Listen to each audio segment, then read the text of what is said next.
Buongiorno da Sicilia 24, i titoli.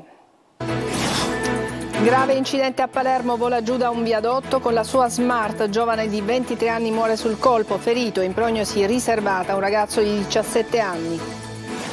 Sicurezza a Palermo stretta contro la movida criminale, limitazioni per il Capodanno in piazza. Il delitto in discoteca a Palermo, Celesia ucciso con una pistola acquistata da uno zingaro a Ballarò. Dubbi sulla dinamica e i ruoli dei fratelli fermati. Il minorenne sostiene di aver agito per legittima difesa. Natale, al cenone non si rinuncia, a tavola vince ancora la tradizione, ultima corsa ai regali da mettere sotto l'albero.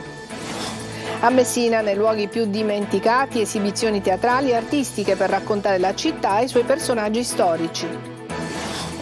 Calcio, poker di fine anno del Catania sul campo del Benevento. Adesso Lucarelli attende i rinforzi di gennaio. Il Messina chiude il girone d'andata al quartultimo posto. In Serie B nuova beffa per il Palermo, raggiunto in pieno recupero dal Como con un rigore dubbio.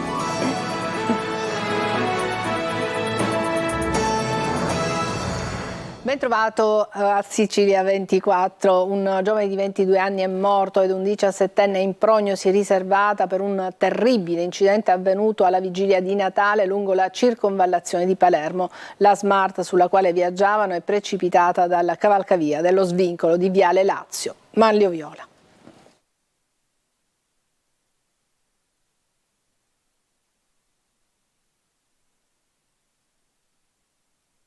Vigilia di Natale insanguinata sulle strade di Palermo, un terribile incidente ha funestato le prime ore del 24 dicembre. Una Smart con a bordo 2 persone è letteralmente volata giù dal viadotto che ospita lo svincolo di Viale Lazio lungo la circonvallazione, ovvero in Viale Regione Siciliana. A bordo della vettura uscita fuori strada c'erano 2 giovani. Si tratta di una Smart che, per cause ancora da accertare, ha superato le barriere della rotonda sopraelevata precipitando sulla corsia autostradale sottostante. Il bilancio è di uno dei 2 giovani morto a soli 22 anni e dell'altro, un ragazzo di 17 anni, ferito in modo grave. Si trova adesso all'ospedale Villa Sofia in prognosi riservata. Per estrarre i corpi dalla vettura sono intervenuti i vigili del fuoco. La vittima si chiamava Michelangelo Aruta, aveva appunto solo 22 anni. Il suo corpo è rimasto a lungo sull'asfalto poco distante dalla vettura mentre i soccorritori estraevano dalle lamiere il ferito. Agli agenti della polizia municipale sono affidate le indagini, dovranno ricostruire la dinamica e spiegare il mistero del come l'auto abbia superato le barriere precipitando giù. Traffico rallentato lungo tutto Viale Regione Siciliana Nord con una corsia chiusa per consentire al personale dell'infortunistica di effettuare i rilievi e al medico legale di svolgere il suo triste compito. Difficoltoso per tutta la mattina anche accedere all'autostrada A29 Palermo-Mazzara o verso l'aeroporto. A Palermo, dopo l'omicidio di Lino Celesia, stretta per frenare la movida criminale. In città scatta l'operazione sicurezza, controlli e limitazioni anche per il Capodanno in piazza. Marco Gulla. Controlli, sanzioni, persone identificate, stretta sulla movida. Questore, prefetto e sindaco di Palermo, dopo l'omicidio del 22enne Lino Celesia, intensificano i controlli nel cuore della città. Le forze di polizia continuano a presidiare l'area intorno a via Isidoro La Lumia, effettuando denunce, sequestri e sanzioni. Intanto è ormai quasi pronto il regolamento che punta a frenare la movida criminale, limitando aperture e orari di attività di discoteche e pub nel centro storico e nelle zone calde. Regolamento che dovrebbe essere approvato entro i primi giorni di gennaio. La svolta consisterà nel limitare le aperture di esercizi commerciali quali discoteche, pub e takeaway, basandosi sui codici Ateco, quelli che identificano il tipo di attività. Metteremo anche apposite apparecchiature per chiamare i taxi dall'interno dei locali, dice l'assessore alle attività produttive Giuliano Forzinetti. Il regolamento consentirà poi di limitare gli orari per la consumazione e la somministrazione di alcol. Dopo le 22 non si potranno più consumare alcolici in contenitori di vetro all'aperto. L'obiettivo è scoraggiare la mala movida. Una stretta che partirà già dal 31 dicembre, un tetto massimo di 9.800 persone nelle piazze Ruggero VII e Castelnuovo e 150 fra steward e volontari della protezione civile per presidiare le vie di accesso, il triplo rispetto allo scorso anno, mentre le forze dell'ordine vigileranno con il massimo degli uomini disponibili che la pressione della gente nelle strade limitrofe resti sempre sotto controllo. Presidi e controlli, il concerto dell'artista Elodie sarà praticamente blindato. È stato convalidato il fermo di Giuliano Castiglia, il giovane accusato di porto abusivo dell'arma da fuoco usata per uccidere Rosolino Celesia a Palermo. A sparare, secondo il suo racconto, sarebbe stato il fratello minorenne per legittima difesa. Maglio Viola. Una lite iniziata 10 giorni prima fra i vicoli della Vucciria durante una delle tante serate della movida palermitana che sembrava essersi conclusa lì. Una lite costata però una ferita alla testa e tanta rabbia e paura, e poi, a distanza di tempo, ricominciata davanti alla discoteca Not 3 e conclusasi con l'omicidio Celesia. Ha risposto alle domande del GIP Giuliano Castiglia, il giovane di 23 anni accusato di aver detenuto la pistola con la quale il fratello di 17 avrebbe ucciso Rosolino Celesia proprio nella discoteca Not 3 a Palermo, via Pasquale Calvi, ma ha raccontato che lui e suo fratello si sarebbero soltanto difesi. Sarebbe stato proprio Celesia, la vittima, 10 giorni prima a colpire alla testa Castiglia con una bottiglia rotta, procurandogli una ferita poi medicata a casa dalla madre del giovane. Una lite alla quale avrebbe assistito anche il fratello minore. Quest'ultimo, rimasto traumatizzato dal ferimento del fratello, nei giorni successivi si sarebbe procurato la pistola, acquistandola da uno zingaro fra i vicoli di Ballarò. Per questo girava armato, per potersi difendere dalle aggressioni. Nella notte fra mercoledì e giovedì, fra il 20 e il 21 dicembre, i fratelli Castiglia si sarebbero trovati di nuovo a confronto con Celesia, stavolta all'interno della discoteca, e in quell'occasione il più giovane, il minorenne, avrebbe sparato, ma per difendere il fratello. Una versione adesso al vaglio degli investigatori che sin da subito si sono detti poco convinti della confessione del minorenne. È stato un video in cui si vede il maggiorenne invece con l'arma in mano a permettere di fermare anche il 23enne, per il quale adesso il GIP ha convalidato l'arresto e disposto la custodia in carcere. Al momento l'accusa è di porto abusivo d'arma, ma l'indagine è ancora in corso a carico di entrambi i fratelli. La polizia di Milazzo ha arrestato un 19enne accusato di atti persecutori nei confronti della fidanzata minorenne. La ragazza molestata e minacciata era stata costretta a cambiare le proprie abitudini di vita. Il giovane le impediva persino di frequentare le amiche e in più occasioni stazionava sotto casa della fidanzata per controllarne gli spostamenti. Il provvedimento restrittivo nasce dalla denuncia presentata dai genitori della minorenne. Natale, in cucina prevale la tradizione, carne, pesce, scacciate, carciofi e dolci. 9 italiani su 10 attorno a un tavolo a casa per il cenone. Immancabile la frutta secca, dalle noci al pistacchio ai datteri, indicati come portafortuna fin dai tempi dei Romani. Tonino De Mano. Facete un Natale buono, canceti! Non è un Natale a Catania se non si mangia anche l'anguilla. È la tradizione, in ogni cosa c'è la tradizione. A Pasqua c'è la colomba, a Natale ci sono le anguille. Anguilla e baccalà per il pesce, agnello, cipollata e salsiccia per la carne e poi le imperdibili scacciate, le crispelle di ricotta o acciughe, i carciofi arrostiti e la frutta secca che precedono poi le abbuffate di dolci dove Pandoro e Panettone fanno a gara sfidandosi tra un torrone e l'altro. Passano gli anni, cambiano usi e costumi, ma a Natale in Sicilia prevale la tradizione con 9 italiani su 10 che lo trascorreranno in casa, naturalmente davanti ad una tavola imbandita. È una mattinata frenetica in pescheria a Catania, si corre tra una bancarella e l'altra con in testa un chiodo fisso, anzi 2, il menù e il numero di invitati. Consulto gli invitati. È invitato oppure no? No, lo sto invitando. E quindi cosa prepara? Ma ancora siamo un attimo in dubbio, i preparativi dell'ultimo momento, sicuramente pesce. Però è troppo tardi. Ma non è mai troppo tardi. Oggi cucino il ragù di cavallo per fare le lasagne domani. E per stasera? No, per stasera scacciato. Facciamo stocco e baccalà fritto, sì. E la scacciata? Sì, anche quella, senz'altro, quello è d'obbligo pure. Si chiude con la frutta secca. Qua cosa abbiamo comprato? I datteri abbiamo preso. È vero che portano fortuna i datteri, infatti ne ho comprato molti. I datteri portano fortuna, è un antico frutto che usavano anche i romani. Per auguri, lo possiamo mangiare un dattero assieme? Lo mangiamo insieme? Buonissimi, speriamo portino fortuna adesso. Segnali di fumo annunciano qualcosa, impossibile non fermarsi. Specialmente a Catania, tradizione da secoli, da cent'anni, che facciamo questi carciofi, melenzane fritte. E qualcuno fotografa il barbecue. Sono molto scenografici, belli da vedere. Lei da dove viene? Da Venezia. Per stasera cena catanese? Potrebbe essere. Ci interessa poterli assaggiare prima o dopo. Vi do un consiglio, scacciate e poi crispelle con acciuga e ricotta. Va bene, grazie. E domani si replica, nuove buffate ed altri chili da smaltire. Buon appetito e naturalmente buon Natale. Ultime ore per trovare il regalo giusto da mettere sotto l'albero di Natale. Serve pazienza e anche la disponibilità a spendere qualcosa in più per non restare a mani vuote. Ma fare regali, lo dicono anche gli esperti, aiuta a vincere lo stress. Eva Spampinato.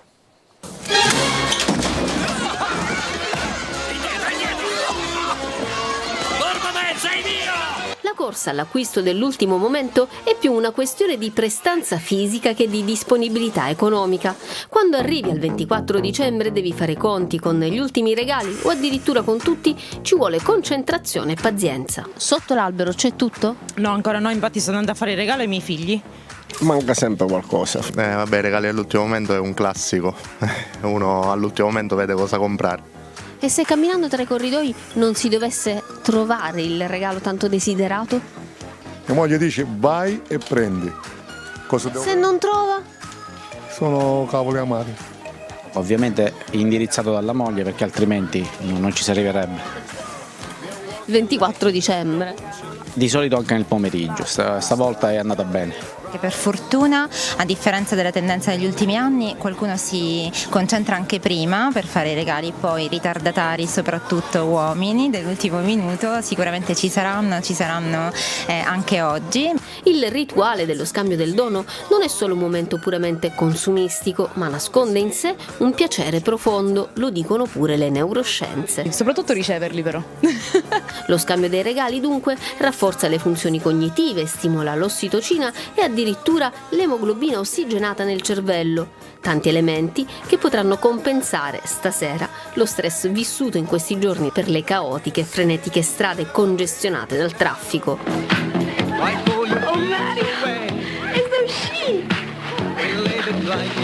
Samantha! Mamma! Ma sarà solo una pausa, dal 26 scatta la corsa al cambio dei regali.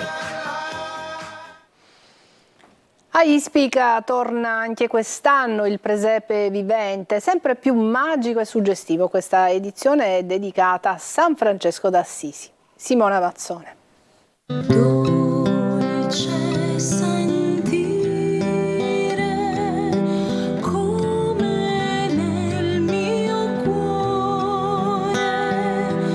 L'atmosfera magica del presepe vivente, con gli antichi mestieri e i profumi del pane appena sfornato, della paglia intrecciata e del grano, la lavorazione della lana, il contadino con i frutti dell'orto, lo stagliere che organizza il fieno. Non manca nulla per rivivere l'atmosfera della notte dei tempi, il falegname, il fabbro, la ricamatrice e soprattutto la grotta della Natività.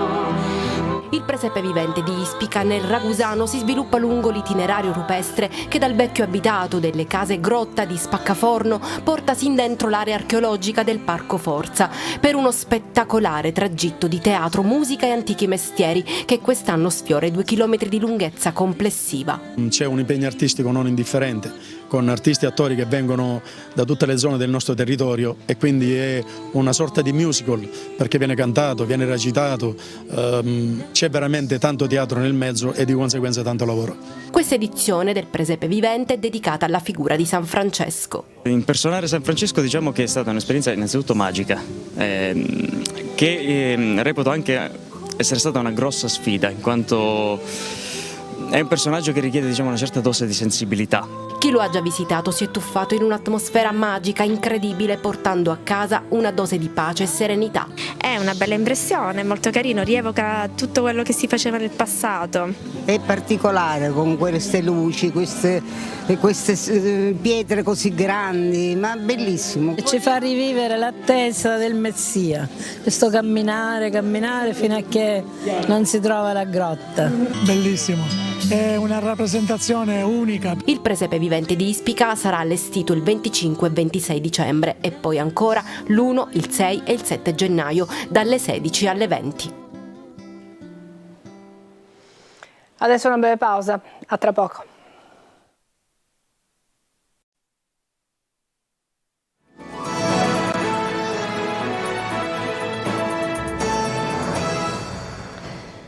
Alcuni agenti sono rimasti contusi durante una rissa con detenuti della 9ª sezione del carcere Uggiardone di Palermo che volevano vendicare un loro compagno che precedentemente aveva avuto una violenta lite con un detenuto straniero. Da qualche settimana vicino all'ospedale Umberto I di Siracusa è stata realizzata la pista ciclabile che riduce di molto i posti auto, tante le lamentele di automobilisti e residenti che hanno scritto anche alla nostra linea WhatsApp. Francesco Aloi. Un'ambulanza bloccata nel traffico è la foto emblematica della nuova viabilità di Siracusa. In quasi tutti i quartieri sono spuntate le piste ciclabili, restringendo non di poco le corsie riservate alle auto. E così qualcuno si è anche rivolto a ditelo al vostro TG. C'era un'ambulanza proprio in questa zona che si è fermata al centro, tutte le macchine ad aspettare. Qui siamo in via del Santuario, tra la Basilica della Madonna delle Lacrime e l'ospedale Umberto I. A 2 passi c'è il Corso Gelone, una delle principali vie dello shopping, dove oggi c'è la ciclabile deserta, prima si parcheggiavano le auto. E le ciclabili sono utili, però qui si continua a avere le code in macchina e le piste ciclabili sono sempre vuote, sempre libere. Hanno rovinato una città, proprio tutte queste bici io poi non li vedo. Il traffico è in tilt? Sì, completamente. È un po' un problema. A volte se arriva un codice rosso magari. Mentre giriamo le immagini incontriamo alcuni familiari di un degente dell'Umberto I. La situazione è molto critica, ci dicono a microfoni spenti. Trovare un posto qui è quasi impossibile, considerato che nel parcheggio dell'ospedale possono accedere solo i dipendenti. Purtroppo in caso di emergenza siamo costretti a mettere doppia fila. Le ciclabili hanno un pochino modificato, però dobbiamo guardare al futuro. Gli automobilisti si lamentano, ma nonostante tutto le piste ciclabili sono sempre di più ed il traffico continua ad aumentare. 2 angoli quasi dimenticati di Messina riscoperti grazie a una iniziativa che ha portato in strada performance e mostre, esibizioni teatrali e artistiche per raccontare la città e i suoi personaggi storici. Francesco Triolo. 2 angoli nascosti, dimenticati di Messina nell'atmosfera del Natale miscelata alla creatività e all'arte. Alcuni artisti messinesi hanno dato vita ad Instrad Art, estemporanea d'arte nelle vie Legnano e nel vicolo Cicala, luoghi storici della città dello Stretto ma adesso trascurati. Sono nate così estemporanee d'arte, disegni dal vivo e viaggi nell'immaginario guidati da professionisti, oltre a spettacoli musicali e teatrali, raccontando il passato ed i personaggi che ne hanno fatto la storia. Ah, mi avete riconosciuto? No! Signori, io sono Scipione Cicala! Scipione Cicala, quello che ha dato il nome al vicolo! Scipione Cicala! Ma forse vi credevate che il vicolo Cicala si chiamava così per quegli animaletti che di notte non stanno zitti un attimo? I messinesi e non solo hanno gradito con una passeggiata tra mostre, scorci e tesori che nessuno immaginava si potessero trovare in quegli angoli, e poi le lezioni di disegno e di arte, il mangiatore di fuoco, sino a vere e proprie aree tematiche come quella dei giochi da tavolo, le isole artistiche, per conoscere una Messina diversa, un'iniziativa nella fase sperimentale, nell'ambito dell'iniziativa di Natale, ma che potrebbe essere ampliata ad altre zone per recuperare e far conoscere l'identità della città e dei messinesi illustri. Questo per dire che proprio Messina ha degli scorci storici che vanno riscoperti, soprattutto attraverso i giovani artisti che si mettono in gioco. Adesso una breve pausa e poi parleremo di calcio.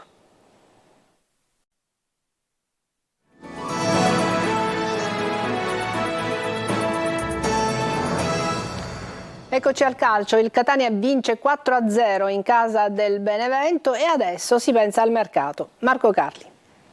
Dopo le tante delusioni di questa prima metà di stagione, il Catania si regala un Natale coi fiocchi, vincendo 4-0 in casa del Benevento nell'ultima di andata. Premiata la scelta di Lucarelli di schierare la difesa a 3 dopo una settimana difficile, caratterizzata anche dall'allungarsi della lista degli indisponibili e con Rocca e Rapisarda febbricitanti.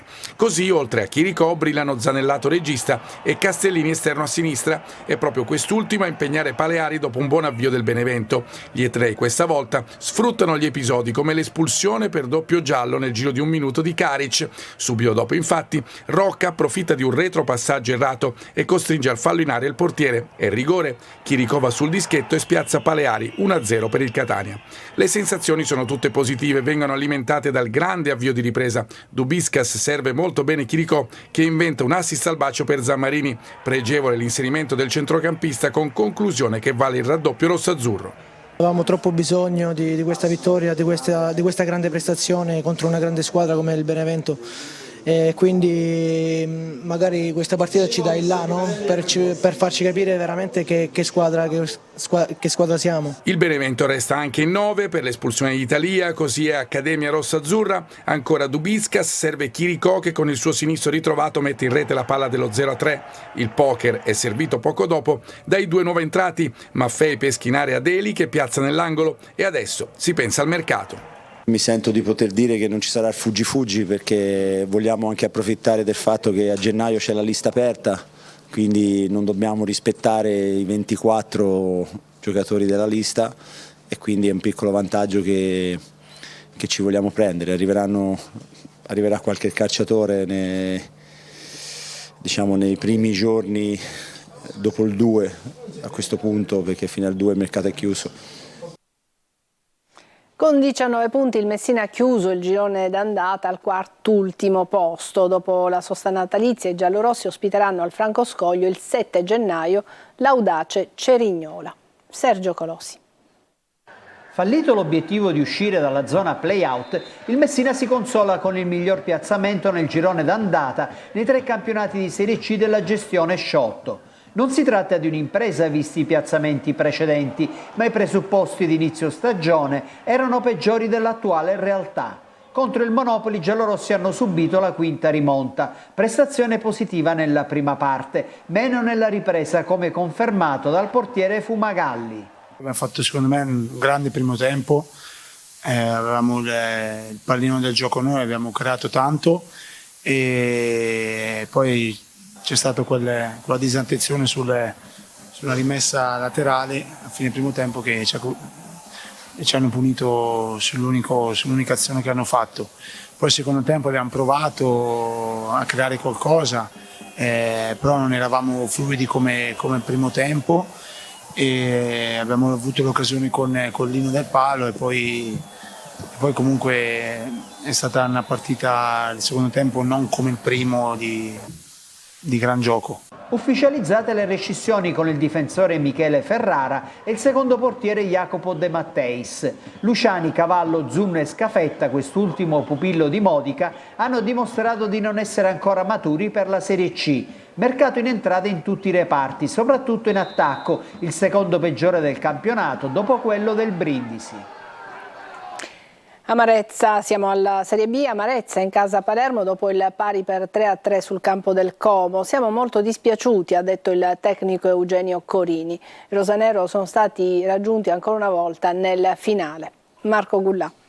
Altri punti persi ancora nel finale, come è successo anche a Parma. Il Palermo pareggia a Como 3-3 al termine di una partita pirotecnica e divertente, ma che lascia un forte amaro in bocca alla compagine rosanero. Il Palermo per 2 volte si era trovato in vantaggio, prima con la rete di Di Francesco, poi dopo aver subito la rimonta comasca per via dei gol di Cutrone, Gabrielloni, Segre e Graves avevano controribaltato lo score, ma l'ingenuità di Marconi, che ha regalato il rigore alla formazione di Fabregas, ha vanificato tutto. È stretto, c'è grande rammarico. Abbiamo fatto un primo tempo importante, di qualità, facendo gol e avendo occasioni importanti per andare ai raddoppi. Dunque l'unico rammarico è non essere andati a riposo con 2 gol di vantaggio. Purtroppo questa inerzia, sono bastati 30 secondi del Como per pareggiare e lì loro hanno trovato coraggio, abbiamo sofferto un quarto d'ora, hanno trovato il gol del 2-1 e la squadra è stata brava a stare dentro la partita, a reagire, a trovare il pareggio, andare in vantaggio. E come dicevo poc'anzi ai tuoi colleghi, questa era una partita che dovevamo vincere, meritavamo di vincere, è un episodio per me determinante a nostro sfavore, la sporcata, e di questo siamo molto dispiaciuti.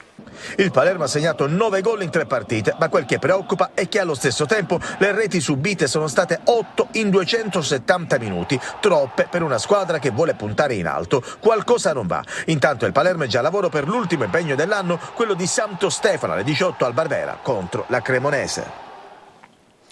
Ci fermiamo qui, è tutto per questa edizione di Sicilia 24. Grazie per averci seguito. Buon Natale.